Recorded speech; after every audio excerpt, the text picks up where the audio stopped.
Jau vairākus gadus Mālpils vidusskolas skolēni sevi sauc par zaļi domājošiem. Šovasar ar Eiropas finansiālo atbalstu lielā skolas ēka iegūs arī jaunu, krāsainu un siltu metālīti. Siltināšana nevien paaugstinājusi komforta līmeni skolā, bet arī cēlusi jauniešu pašapziņu. Īstenībā, jā, uzreiz rodas cits iespējas pirmkārt par tiem cilvēkiem, kas tur mācās. Vispār pašu skolu ir cits iespējas.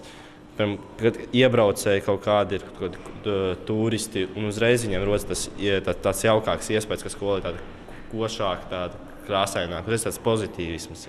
Pavisam cita aina gan pavērs pie daudz dzīvokļu mājām. Pagājušā gadsimta 70. un 80. gados celtās ēkas jau vizuāli apliecina, ka labākie gadi ir aiz muguras. Un, lai gan apkura ir salīdzinoši lēta, tikai nedaudz vairāk kā 30 lati par megavatstundu, iedzīvotājiem maciņus nāks atvērt pavisam plaši. Man 2 stabu dzīvokļus daudz.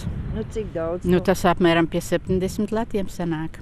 Un, lai gan Eiropas Savienība atmaksā pusi no siltināšanas izdevumiem un arī rēķini būtu krietni zemāki par īpašumu sakārtošanu, šeit neviens tā īsti nav pat domājis.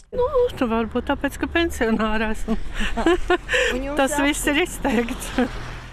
Un tad vajadzētu siltināt vai nevajadzētu? Es domāju, ka vajadzētu obligāti. Bet kāpēc nekas nav izdarīts līdz šim brīdim? Finanses. Bet pats lielākais kavēklis ir milzīgi apkures parādi, kas pārsvarā veidojušies ekonomiskās krīzes gados. No parādiem ir tā, ka viņi apmēram turās vienā līmenī tagad. Visvairāk ir tādi 500–600 lati parādi, lielākais ir par dzīvokli 4000 lati parāds. Lai iedvesmotu iedzīvotājus vienoties par siltināšanu un meklēt iespējas, kā nomaksāt uzkrātos parādus, ar skolas pozitīvo pieredzi vien būšot par maz. Tāpēc nolemts, ka vienu māju, kurā ir vislielākais pašvaldībai piederošo telpu skaits, doma tomēr palīdzēšot sakārtot. Sandra Leitāne, Andris Pāns, TV Spektrs.